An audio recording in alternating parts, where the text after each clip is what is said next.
Tu galères à séduire et tu n'arrives pas à attirer les femmes qui te plaisent?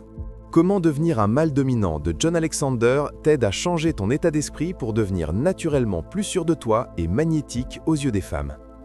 Tu ne comprends jamais ce que veulent vraiment les femmes et tu te fais rejeter sans savoir pourquoi?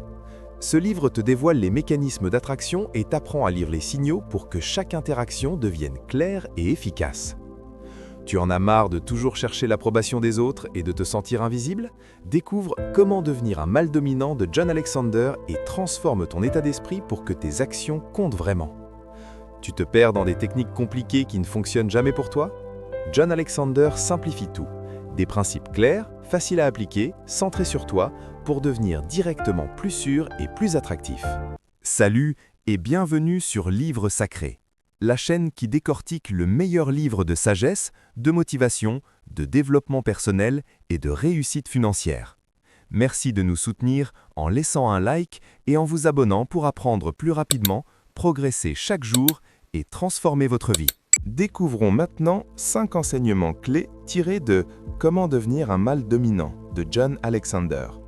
1. La psychologie du mâle dominant vs le mec sympa.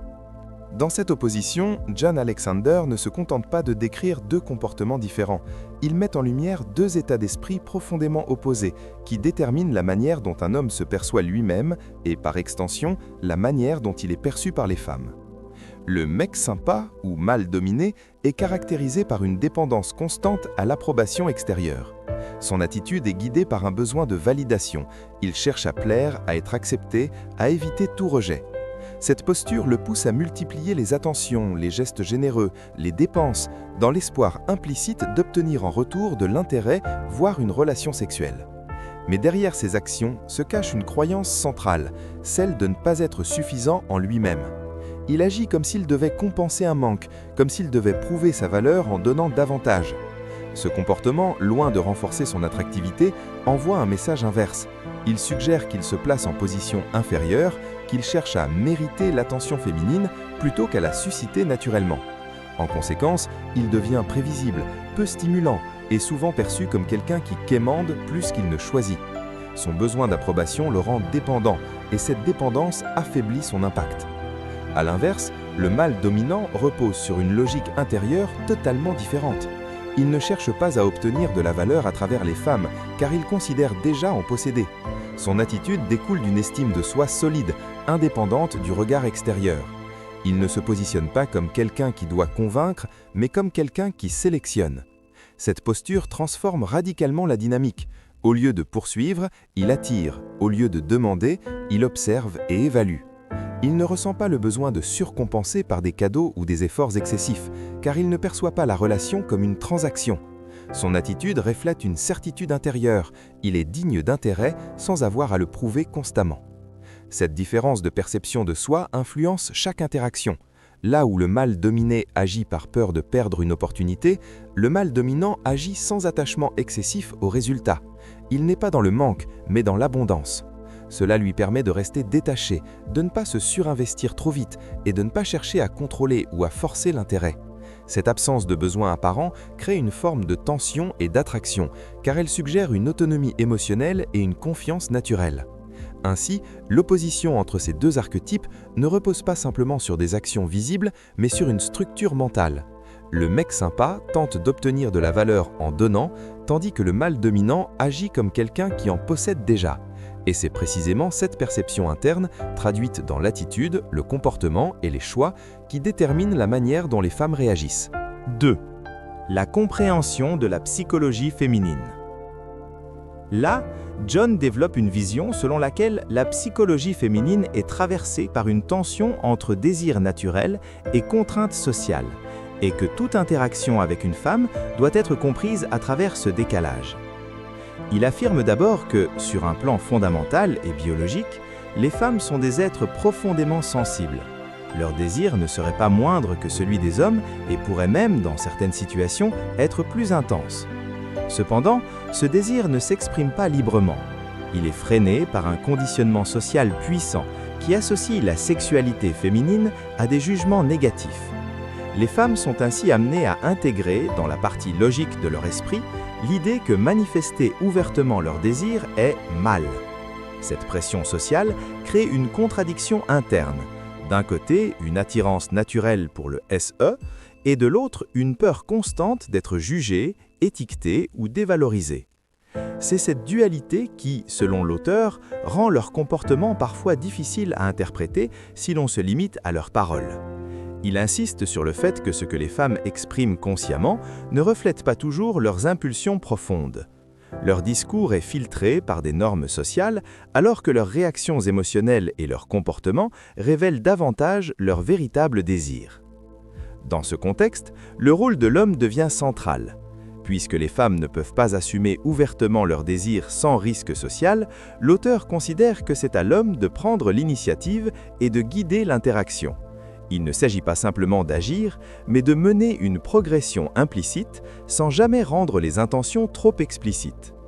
Toute verbalisation directe du désir SE activerait la partie logique du cerveau féminin, celle qui rappelle les interdits et les jugements sociaux, ce qui provoquerait un rejet.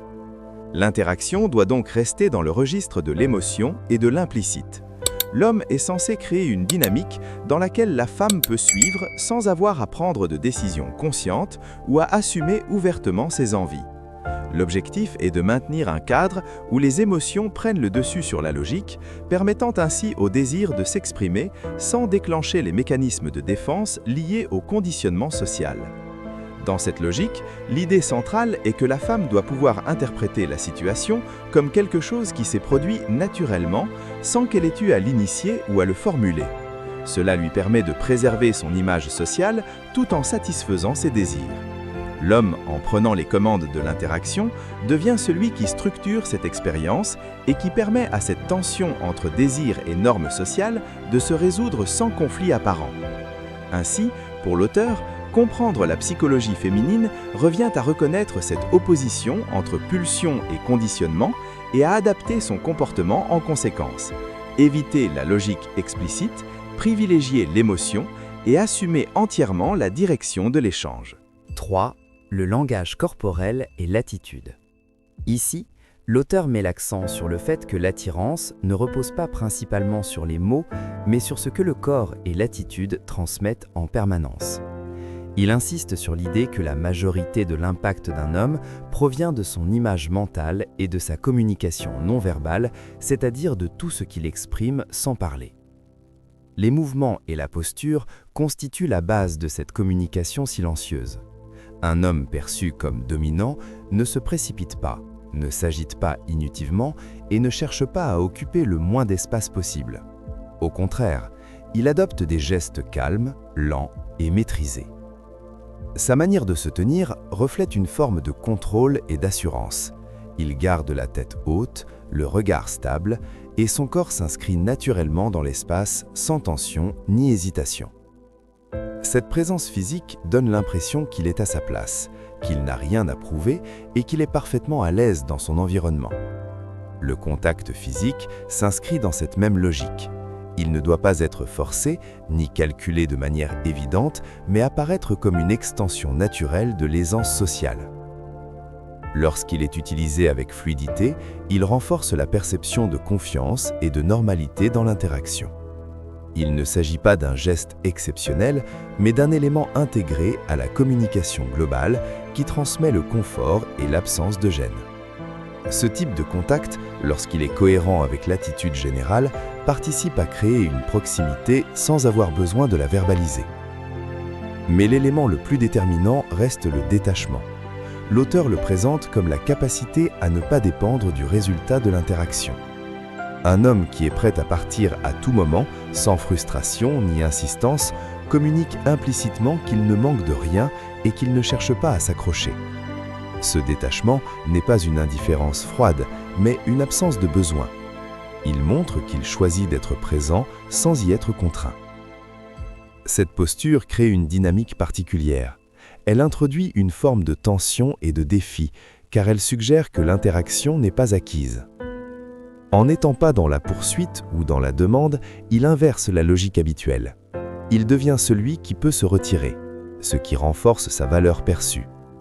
L'intérêt se maintient alors non pas par l'effort ou la persuasion, mais par cette impression constante qu'il n'est jamais complètement acquis. Ainsi, pour l'auteur, le langage corporel, le contact et le détachement ne sont pas des techniques isolées, mais les manifestations visibles d'un état d'esprit. Ils traduisent une confiance intérieure, une autonomie émotionnelle et une capacité à exister pleinement sans dépendre de l'approbation extérieure. 4. Techniques de communication et d'escalade. Dans cette avant-dernière partie, John insiste sur le fait que la communication, dans un contexte de séduction, ne doit pas être envisagée comme un échange d'informations, mais comme un moyen de maintenir un état émotionnel spécifique. L'objectif n'est pas de convaincre par la logique, mais de créer une dynamique où les émotions prennent le dessus sur la réflexion consciente. Il met d'abord en garde contre l'usage excessif de la logique. Une conversation trop structurée, trop rationnelle ou trop orientée vers l'analyse a pour effet de ramener l'interaction sur un terrain intellectuel. Or, selon lui, cela casse immédiatement la dynamique émotionnelle. Lorsque l'échange devient trop technique, il active chez la femme une forme de recul car elle sort de l'instant présent pour entrer dans une posture d'évaluation. Cette bascule vers la réflexion consciente freine l'élan naturel de l'interaction et réduit l'intensité de l'attraction. A l'inverse, une communication plus fluide, moins cadrée, permet de maintenir une certaine légèreté et de préserver cette immersion émotionnelle. Dans cette logique, l'auteur introduit ensuite la progression dans l'interaction, notamment à travers l'idée d'escalade. Il ne s'agit pas d'avancer de manière directe ou linéaire, mais de suivre un rythme particulier basé sur l'alternance. Le principe consiste à créer un mouvement constant entre rapprochement et retrait. Chaque avancée est suivie d'un léger recul, ce qui évite de donner l'impression d'une progression trop rapide ou d'un désir trop évident. Ce jeu de va-et-vient permet de maintenir une tension, une incertitude et empêche l'interaction de devenir prévisible. Le rythme devient alors plus important que la vitesse, avancer lentement, sans brusquer, tout en ne restant jamais figé. Enfin, l'auteur aborde la manière de structurer la communication verbale elle-même. Il oppose deux approches, celle basée sur les questions et celle fondée sur les affirmations. Poser trop de questions place l'homme dans une position basse, comme s'il cherchait constamment à obtenir des informations ou à être guidé. Cela donne une impression d'interrogatoire et rompt la fluidité de l'échange. A l'inverse, parler par affirmation revient à exprimer sa vision, ses opinions, sa manière de voir le monde. Cette approche donne plus de présence à la parole car elle ne cherche pas à extraire quelque chose de l'autre, mais à poser un cadre. Elle traduit une certaine assurance et participe à installer une dynamique où l'homme ne suit pas, mais propose. Ainsi, pour l'auteur, la communication efficace repose sur 3 piliers indissociables. Éviter de ramener l'interaction sur un terrain logique, maintenir une progression rythmée et non linéaire, et privilégier une parole affirmée plutôt qu'interrogative. L'ensemble de ces éléments vise à conserver une tension émotionnelle constante et à éviter toute rupture dans la dynamique de l'échange. 5. L'amélioration de soi. Dans cette dernière partie, l'auteur recentre entièrement son approche sur l'individu lui-même, en affirmant que le véritable levier de transformation ne réside pas dans des techniques externes, mais dans un travail intérieur profond. Plutôt que d'accumuler des méthodes ou des stratégies pour influencer les femmes, il propose de modifier la manière dont un homme se perçoit, car c'est cette perception qui détermine naturellement ses comportements et par conséquent les réactions qu'il suscite. L'amélioration de soi devient alors le fondement de tout le système. Il ne s'agit pas d'ajouter artificiellement des attitudes, mais de construire une identité cohérente basée sur une estime personnelle solide. Cette transformation commence par le dialogue intérieur. L'auteur insiste sur l'importance des affirmations positives qu'il considère comme un outil pour reprogrammer progressivement le subconscient. En répétant des idées simples mais puissantes, un homme modifie peu à peu la façon dont il se définit. Ces affirmations ne sont pas de simples mots, mais des ancrages mentaux qui influencent la posture, le comportement et la manière d'interagir avec les autres. À force de répétition, elles deviennent une réalité intégrée plutôt qu'une façade. Ce travail intérieur vise à installer une conviction stable, la valeur personnelle ne dépend pas de facteurs extérieurs. C'est ici qu'intervient le principe de détachement du résultat. L'auteur explique que la confiance ne peut pas reposer sur une accumulation de réussites car cela la rend fragile et dépendante. Si elle dépend du succès, elle disparaît à la moindre difficulté. A l'inverse, une confiance authentique provient d'un sentiment interne indépendant des circonstances. L'homme n'agit plus pour obtenir une validation, mais parce qu'il se considère déjà comme valable. Ce détachement modifie profondément la manière d'aborder les interactions. Il supprime la pression liée à l'attente d'un résultat précis et permet d'agir avec plus de naturel. L'échec ne remet plus en cause l'identité et la réussite ne devient plus une nécessité pour se sentir bien. Cette stabilité émotionnelle crée une forme de liberté. L'homme n'est plus dans la recherche constante de confirmation, mais dans l'expression de ce qu'il est déjà. Ainsi, l'amélioration de soi, telle que présentée par l'auteur, ne consiste pas à apprendre à séduire, mais à devenir quelqu'un qui n'a plus besoin de séduire consciemment. En développant une image interne forte, en renforçant son discours intérieur et en se détachant des résultats, l'homme modifie naturellement sa présence, son attitude et son impact. Ce n'est plus une série d'actions calculées, mais une transformation globale qui se reflète dans chaque aspect de son comportement. Merci d'avoir regardé cette vidéo. Ici, on élève l'esprit, on nourrit la motivation et on transforme les leçons des plus grands livres en vraies stratégies de vie. Si ce contenu t'a inspiré, n'oublie pas de liker, de t'abonner et d'activer la cloche pour ne rien manquer de nos prochaines explorations. Si tu mets en pratique ces principes, tu ne seras plus jamais perdu dans tes interactions. Tu arrêteras de chercher l'approbation des autres et tu sauras séduire avec confiance et authenticité. Alors, prends le contrôle dès maintenant, applique ces enseignements et commence à vivre les relations que tu veux vraiment. Sur Livre Sacré, on avance ensemble, on grandit un peu plus chaque jour et surtout, on bâtit pas à pas une vie plus consciente, plus solide et véritablement prospère.